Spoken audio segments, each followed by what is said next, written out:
अरे नाथूराम महान था, महान रहेगा। गोडसे की बात करें या सावरकर की बात करें, ये उन्हीं के पुजारी हैं जो देश के हत्यारे हैं। चाहो गुलामी तो बाबर का नाम लो, चाहो गुलामी तो बाबर का नाम लो, जलियांवाला कांडकारी डायर का नाम लो।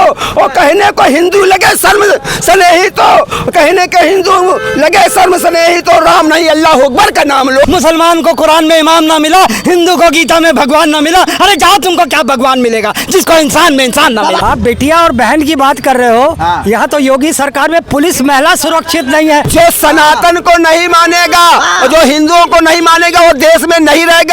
दोस्तों, उत्तर प्रदेश में उपचुनाव से पहले पोस्टर वॉर और बयानबाजी का दौर शुरू हो चुका है। मुख्यमंत्री योगी आदित्यनाथ समाजवादी पार्टी पे हमला बोलते हुए कहा है, जहां दिखे सपाई वहां बिटिया घबराई। और वहीं दूसरी ओर समाजवादी पार्टी की तरफ से जो पोस्टर लग रहे हैं उसमें साफ तौर पे अखिलेश यादव को 27 का सत्ताधीश बताया जा रहा है। और बटेंगे कटेंगे नारे के खिलाफ जो है समाजवादी पार्टी पोस्टर लगा रही है, पीडीए परिवार जुड़ेगा और जीतेगा। तमाम लोग हमारे साथ बात करने के लिए मौजूद है। कह रहे सपा के कार्यकाल में बिटिया घबरा थी, बाहर नहीं निकलती थी 6 बजे के बाद। भारतीय जनता पार्टी की सरकार में बनारस विश्वविद्यालय में भाजपाई से बिटिया घबराई। आप वहां नहीं देख रहे हो कि बीएचयू में क्या हुआ, सहारनपुर में क्या हुआ, हाथरस में क्या हुआ, ये भाजपा के सरकार में ही तो हुआ। देवरिया में क्या हुआ, सुल्तानपुर में क्या हुआ। तो ये केवल कहने के लिए है, नारा गढ़ना अलग की बात है। बटोगे तो कटोगे, रोटी बेटी माटी छीन लेंगे। ये भारतीय जनता पार्टी का जो इस तरह का द्वेष भावना फैला रहे हैं देश में, ये बहुत गलत है। चूंकि इनकी सरकार है और इनकी सरकार में भाजपा के कार्यकर्ता बीएचयू में उस लड़की के साथ बलात्कार किए और इन्हीं की सरकार है। वो कौन से लोग थे? भाजपाई थे। इनके मीडिया सेल कौन सेल है, उसके जो है वो कार्यकर्ता थे, पदाधिकारी थे और कह रहे हैं कि वो सपाइयों पे आरोप लगा रहे हैं। इनका ग्राफ, भारतीय जनता पार्टी का सरकार में ग्राफ बहुत अपराध का बढ़ गया है। लोग सिर्फ अनर्गल प्रलाप करते हैं और वो जो लड़के मीडिया सेल के थे उनको तुरंत गिरफ्तार करा के रखा गया। मुजफ्फरनगर में जो दंगा हुआ था, मुजफ्फरनगर में जो हिंदुओं की आबरूब लूटी गई थी, उस मौलाना को हेलीकॉप्टर के द्वारा यहाँ बुला करके लाया गया, उसको सम्मानित किया गया और वहाँ पे मुसलमानों को तो दिया गया, क्योंकि प्रताड़ित दोनों व्यक्ति थे, हिंदू मुस्लिम सब था। मुसलमानों को 5-5 लाख मुआवजा दिया गया, हिंदुओं को क्यों नहीं दिया गया? तुमने दुर्भाव, तुमने पहले से ही मुस्लिम तुष्टीकरण की रीत अपना रखी है और समझ अब तुम वो समझ गए लोग। अरे मुस्लिम तुष्टीकरण की जो रीत थी वो समाजवादी पार्टी ने अपना रखी थी, जो मुआवजा मिला वो मुसलमानों को मिला। तारिक अहमद मीर कौन है? मैं ये पूछना चाहता हूँ बीजेपी वाले, जो कि हथियार सप्लाई करता था पाकिस्तानों को, उसने विधानसभा का इलेक्शन लड़ाया आपने। सैफुल्लाह फारूक कौन है, जो कश्मीरी पंडित का हत्यारा, उसको लोकल बॉडी का आपने इलेक्शन लड़ाया। उसके बाद आपके जाके तालिब हुसैन कौन है, जो एक खुखार आतंकवादी, वो अमित शाह के साथ मंच साझा करता है, उसको अपने पार्टी में अपने सोशल मीडिया का इंचार्ज बनाया कश्मीर में आपके। और ये कौन है, नवाब मलिक, जो दाऊद का आदमी आप कहते थे, आज आपके लिए इलेक्शन लड़ा महाराष्ट्र से। ये प्रफुल्ल पटेल कौन है, जिसको इकबाल मिर्ची का आदमी बोलते थे, वो आपका इलेक्शन लड़ रहा है। आप हैं जो अडानी जाके जिना के कब्र पे चादर चढ़ाते हैं, मोदी जी जाके नवाज शरीफ का केक काटते हैं और दुबई में जाके या हबीबी क्यों करते हो? जाके या हबीबी कर रहे हैं, नवाज शरीफ के साथ बिरयानी खा रहे हैं। मैं हर उस व्यक्ति के साथ भारतीय जनता पार्टी है जो आतंकवाद और जो बेमनुष्यता फैलाते हैं, उस हर व्यक्ति को मुंह तोड़ जवाब भारतीय जनता पार्टी देगी। हम अब्दुल कलाम का आजाद का हमने राष्ट्रपति बनाया, हम उनका स्वागत करते हैं। हम वीर अब्दुल हमीद का स्वागत करते हैं, हमारा भाई था। और वो मोहम्मद उस्मान आरिफ कर्नल के घर आज तक काहे नहीं गए? वो भी तो एक मुसलमान था। उसके आरिफ मोहम्मद खान राजपाल, वो भी एक मुसलमान। हम ऐसे मुसलमानों का स्वागत, हिंदुओं का स्वागत करती है भारतीय जनता पार्टी। ये आतंकवादी पार्टी है, पहला आतंकवादी इन्होंने दिया है नाथूराम गोडसे, जिसने गांधी को मार दिया। RS पुरम में अभी 2 आतंकवादी पकड़े गए, उन्होंने बताया ध्रुव सक्सेना जो ISI के बीजेपी का कार्यकर्ता है, वो ISI के एजेंट के रूप में काम कर रहा था, टेलीफोन एक्सचेंज चला रहा था, एक रैकेट चला रहा था। बलराम यादव, प्रदीप पुलेलकर, जो जिनका ये मानना कि वो RSS के आरोप है कि RSS के कार्यकर्ता थे, DRDO में काम करते थे, वो पाकिस्तान को सूचना भेज रहे थे। RSS का कार्यकर्ता पाकिस्तान को सूचना भेज रहा था। ये एक बात नहीं समझ पा रहे हैं कि ये कह रहे हैं नाथूराम महान था, महान रहेगा, नाथूराम गोडसे महान रहेगा, महान रहेगा, और वो हिंदुस्तान की शान है। गांधी शान कभी नहीं हो सकता। गांधी ने देश को बंटवारा करा दिया। गांधी शान हिंदुस्तान की नहीं हो सकते, गोडसे शान है हिंदुस्तान की। गोडसे की बात करें या सावरकर की बात करें, ये उन्हीं के पुजारी हैं जो देश के हत्यारे हैं। तो इन लोगों का आचरण इसी टाइप का है, इसलिए कोई आश्चर्य की बात नहीं है। गांधी के हत्यारे का जिंदाबाद के नारे लगा दिए, कह रहे हैं कि हमारे लिए महान थे। देखिए साहब, ये लोग आतंकवाद से बड़ा प्रेम करते हैं। इनका एक आतंकवाद करने का तरीका, इनका आतंकवाद करने की प्लानिंग, इनका आतंकवाद की संरचना में भूमिका निभाने वाले कार्यकर्ताओं की टीम, ये अलग अलग है। ये राष्ट्रपति के विमान में कंधार वो लोगों को, ये 5 लोगों को छोड़ा था जो 2700 मेरी बहनों का सिंदूर धो करके पूरा कश्मीर में लहू का एक नदी निकाल दिया। वो आतंकवादियों को इन्होंने जिस विमान से राष्ट्रपति चला करता है, उस विमान से इन्होंने 5 खूंखार आतंकवादियों को, जिसने 27,000 ऑन दी रिकॉर्ड उनके खिलाफ मुकदमा कश्मीर सरकार में दर्ज है, वो दुर्दांत आतंकवादियों को इसलिए काबुल और कंधार की पठार में छोड़ा है।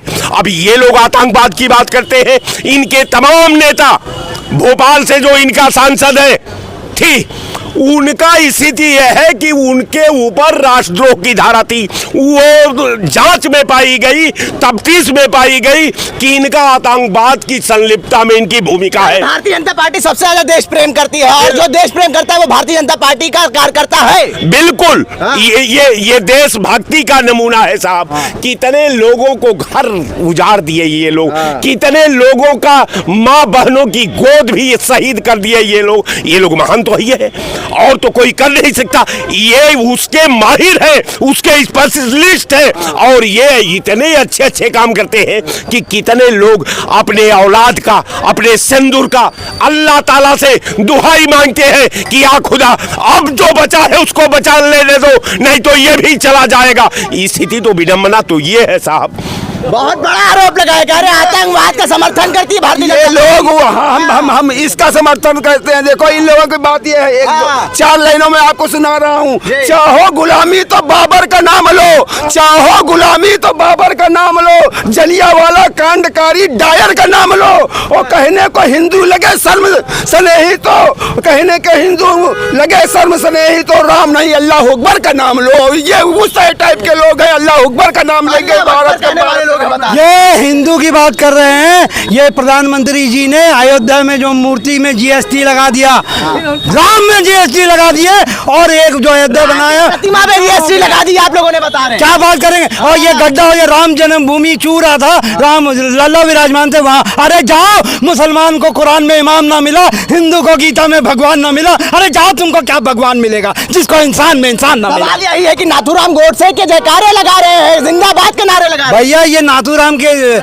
लगाएंगे नारे, महात्मा गांधी को गाली देंगे, ये भगत सिंह को गाली देंगे, ये चंद्रशेखर आजाद को गाली देंगे, ये सबको गाली देंगे, ये सावरकर को पूजा करेंगे, ये आपका जाके मुखर्जी का पूजा करेंगे। ये देशद्रोही लोग हैं, ये देशद्रोही है, देश को बांट रहे हैं भारतीय जनता पार्टी को।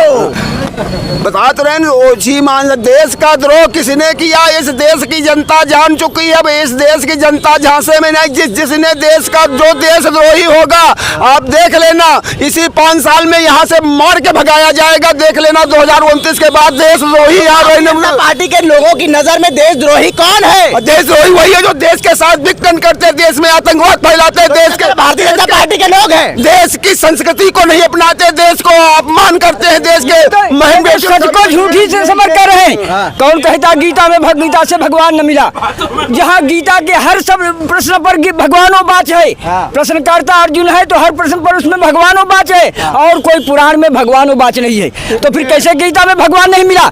अंधे हैं तो दूसरों को अंधा ही समझते हैं। कह रहे हैं गांधी के हत्यारों को कह रहे हैं कि गोडसे जिंदाबाद, जिंदाबाद था, जिंदाबाद है और जिंदाबाद रहेगा। तो गांधी कहते थे मेरी लाश पर बंटवारा होगा, और बंटवारा होकर गांधी की हत्या पर बड़ा अपराध है। और कितने रेल में भर करके और यहाँ कितने हिंदुओं की हत्या करके भेज दी गई। कह रहे थे, सही कह रहे थे कि देश के अंदर नेहरू जी ने और गांधी जी ने विश्वासघात किया है। समझो, इस देश को बांटने वाले नेहरू जी और गांधी जी। यही है देश कहा जा रहा है। जो सनातन को नहीं मानेगा और जो हिंदुओं को नहीं मानेगा वो देश में नहीं रहेगा।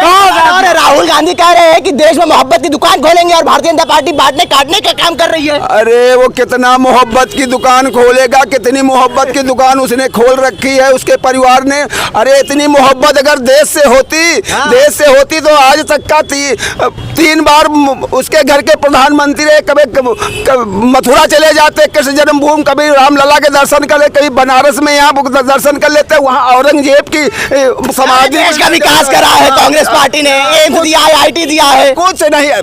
देखो जो राजा होगा वो सिर्फ उसने लूटा है अपनी सिगरेट। उनके बाप सिगरेट, एक फूल वाले चाचा थे हमारे देश में, ऊपर प्रधानमंत्री बड़े फूल लगा के चलते थे, वो लड़कियों के ऊपर हाथ रख करके चलते थे, समझ गए चाहता, उनके आगे पीछे लड़कियां घूमती थी। उन लोगों ने इस देश का 60 साल में बर्बाद करके रख दिया। 60 साल से देश बर्बाद कर दिया है कांग्रेस पार्टी ने। सर आप लोग का सवाल ही, आप खुद ही अपने सवाल से भटक गए। आपने जो योगी जी का सवाल किया था आप रिपीट करिए, मैं जवाब देता हूँ। आप जो सवाल लेके आए थे पहले। मुख्यमंत्री योगी आदित्यनाथ ने कहा है जहां दिखे सफाई वहां बिटिया घबराई।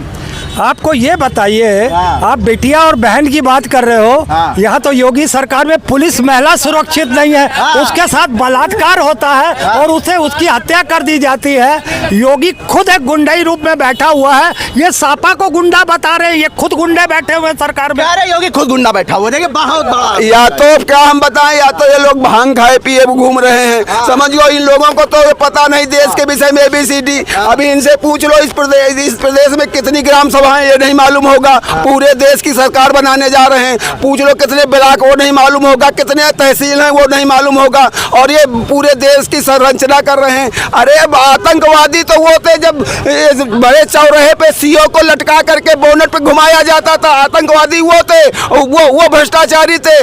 और उस पे ले जाए मंच पे जा करके कुत्ते से, अरे हद हो गई, एक चीफ मिनिस्टर को कुत्ते से हाथ मिलवा दिया जाए। अरे मर जाना चाहिए ऐसे लोगों को जो आरोप लगाया। कांग्रेस में बलात्कार कभी नहीं हुआ है। MP में लोग थाने के सामने, दरोगा के सामने BJP वाले बलात्कार कर रहे हैं। अरे ये सही कह रहे हैं कि लड़की बाहर नहीं निकल सकती थी, आज तो लड़की घर में भी सेफ नहीं है, बकरी और बच्चियां सेफ नहीं है। बॉबी पंडित मथुरा का 3 साल की बच्चिया से रेप किया, और उसके बाद गजेंद्र सिंह जो DO बुलंदशहर में एक 4 साल की बच्ची से रेप किया, फिर भी उसका दिल नहीं भरा, उसकी मानसिक पिपासा शांत नहीं हुई तो एक बकरी से रेप किया। उसके बाद आपका जाके एक दरोगा का रेप हुआ, उसके बाद एक कांस्टेबल के रेप हो गया। यहाँ पर बच्ची मोमो खाने गई थी नाबालिग, उसका रेप हो गया यहीं बख्शी का तालाब में। उसके बाद आपका मानक नगर में एक लड़की महिला को निर्वस्त्र करके मार दिया गया। झांसी में 4 साल की दलित बच्ची को मार दिया गया। अयोध्या में सफाई कर्मचारी के रेप कर दिया गया। अमित सिंह ने 2 लड़की को उठा के रेप कर दिया, BJP का आदमी। उसके बाद सहारनपुर में 2 लड़की को उठा के ले जा रहा था, पकड़ गया।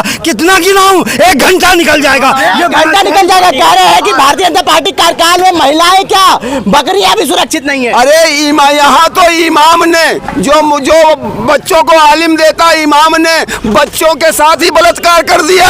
ये कब किसको कहेंगे?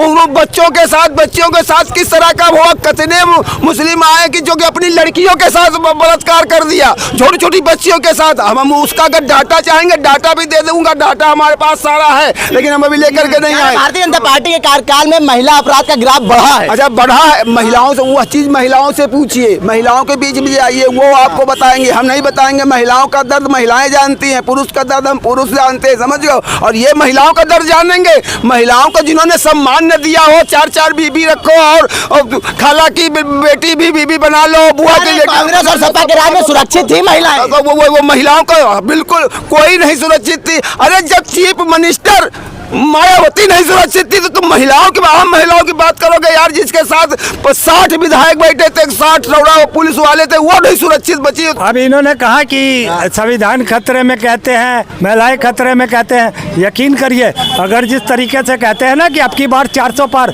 400 आ गई होती तो इन्होंने वाकई में संविधान को खत्म कर दिया होता। और रेप की बात की जहाँ महिला सुरक्षा की बात, वो तो आप उठाकर देख लीजिए। 8 साल से बाबा सरकार में किस तरीके से रेप की घटनाएं बढ़ी हैं, और बाबा कहते हैं सब कुछ चंगा है, तो मुझे नहीं समझ में आता कहाँ से चंगा है। अरे राहुल गांधी और अखिलेश यादव एक साथ अब उपचुनाव में एक सभा पे एक साथ दिखेंगे। बिल्कुल दिखना चाहिए, जब गठबंधन है तो दिखना चाहिए।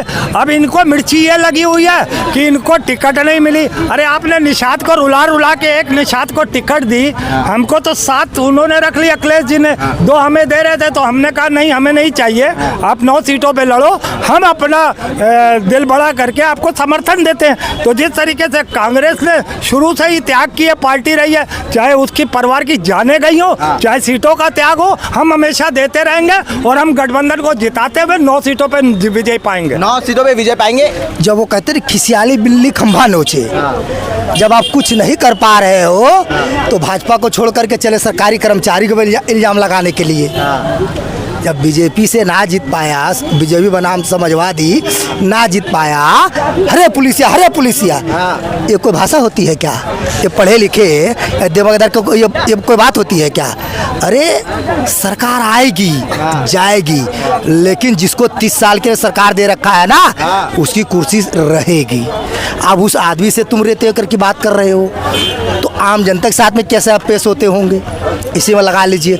रह गई बात, इन्होंने कह दिया कांग्रेस और समाजवादी ने, कांग्रेस मांग रही थी 5 सीट, सपा ने बोला 1 भी सीट नहीं दूंगा, आप अपना अलग मेरा अलग, नाक रगड़ के मर गए तब भी दाल नहीं गला। तो कह रहे बात हो गई शीर्ष नेतृत्व में नहीं, आखिरी में बोला 2, तो उसने शर्म के मारे, अपने शर्म के मारे कहा मैं 2 नहीं लूंगा, सब तुम ही लो, हम तुम्हारे साथ। कह रहे पूरा समर्थन है समाजवादी पार्टी के साथ कांग्रेस का, 2 मिलकर समर्थन होता है। अरे आ रहे हैं राहुल गांधी खुद आ रहे हैं मंच शेयर करने अखिलेश यादव के साथ। मजबूरी, समय, मजबूरी के हिसाब से, ये नहीं कि 400 को सीना चौड़ा करके। कह रहे हैं मजबूरी है उपचुनाव में जो राहुल गांधी अखिलेश यादव के साथ मंच शेयर कर रहे हैं। हमारी क्या मजबूरी हो सकती है भाई इसमें? अगर हम किसी सरकार में हम किसी को जिताना चाहते हैं तो ये हमारी मजबूरी है कि हमारा योगदान है उसके लिए, उस पार्टी के लिए, हमारा समाजवादी के लिए, हमारा जो गठबंधन के प्रति हमारा जो दायित्व है हम उसको निभाते हुए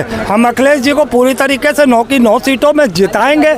ये मुंगेरी लाल के हसीन सपने तो नरेंद्र मोदी ने भी देखे थे कि आपकी बार 400 पार, और देश की जनता ने 240 पे लाके आपको पटक दिया। अब आप छटपटा रहे हैं, ना आप कोई बिल पास करा पा रहे हैं, ना आप कोई सत्ता में रह पा रहे हैं, सिर्फ फर्जी के प्रधानमंत्री बने हुए हैं। अखिलेश यादव ने आरोप लगाया था जिलाधिकारी और एसपी के ऊपर, कहा था कि भाजपा के जिलाध्यक्ष जैसा काम कर रहे हैं। बिल्कुल सही है, वही करा रहे हैं और दबा के जीतना चाह रहे हैं। मैं आपको आखिरी में ये बता दूं कि 26,000 स्कूल सरकारी यूपी में बंद हो गया है और 27,000 स्कूल बंद होने जा रहा है। और जो बीजेपी के कार्यकर्ता हैं सब इन्होंने व्हाट्सएप यूनिवर्सिटी के PhD हैं, और यही वजह है कि हम लोग जीतेंगे। इनकी PhD की डिग्री के वजह से इंडिया गठबंधन दोबारा आएगा, 9 का 9 सीट गठबंधन दोबारा आएगा। रामदुलार यादव जी कह रहे हैं कि इंडिया गठबंधन दोबारा आएगा। अब राहुल गांधी और अखिलेश यादव एक साथ मन साझा करेंगे, उपचुनाव में दावा कर रहे हैं कि 9 की 9 सीट जीतने जा रही समाजवादी पार्टी। अब तो झूठ बोलने के सिवाय और कुछ रह तो गया नहीं है। और ये तो उपचुनाव में जनता खुदे मन बना रखी है, केंद्र में बना करके भेज दिया, राज्यों में बना के भेज दिया। योगी आदित्यनाथ के चेहरे पर चुनाव लड़ा जा रहा है, माननीय प्रधानमंत्री नरेंद्र मोदी जी के चेहरे पर चुनाव लड़ा जा रहा है। और जो उपचुनाव हो रहे हैं समाजवादी पार्टी की 9 की 9 सीटों पर जमानत जब्त होगी। पीडीए परिवार जुड़ेगा और जीतेगा। हमारा तो हम तो आपसे यही तो मैं कह रहा हूँ कि यादव समाज 55% योगी आदित्यनाथ जी को वोट करेगा, भारतीय जनता पार्टी को। दावे के साथ कह रहे हैं? मैं दावे के साथ कह रहा हूँ। रामदुलार यादव हमारा भी नाम है, मैं भी राष्ट्रीय सचिव पद पर था, भारतीय जनता पार्टी में शामिल हो गया। तो हमारा यादव समाज, हम ग्वाल वंश यादव हैं, तो ग्वाल वंश यादव का वोट कहाँ जाएगा? इन 9 पर भारी है।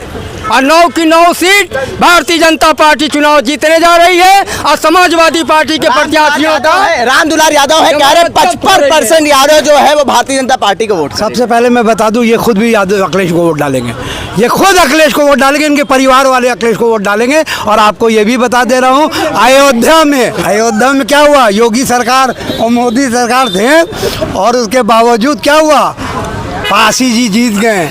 तो यादव पे विश्वास कभी बीजेपी नहीं करेंगे, इनको मानेंगे नहीं, भले ही वोट डाल भारतीय जनता पार्टी यादव पे विश्वास कभी नहीं करेगी। यादव समाज पर विश्वास नहीं करती तो मध्य प्रदेश में मोहन यादव को मुख्यमंत्री बना दिए। और प्रधानमंत्री जी, हाँ, भारतीय जनता पार्टी यादव जो है, यादव लोग बीजेपी में मतदान कर रहे हैं और इसी वास्ते मोहन यादव को मध्य प्रदेश का मुख्यमंत्री बनाया गया जो है। और समाजवादी पार्टी के राष्ट्रीय अध्यक्ष महोदय किसी दूसरे को राष्ट्रीय अध्यक्ष बना करके बताने जो है, और ये यादव समाज फालतू की बात करता रहता है जो है। और अरे यादव समाज फालतू बात कर रहे हैं। उपचुनाव सुनिए सर, उपचुनाव ये हमको 9 का उपचुनाव है, 9 सीट जो है भारतीय जनता पार्टी ला रही है जो है।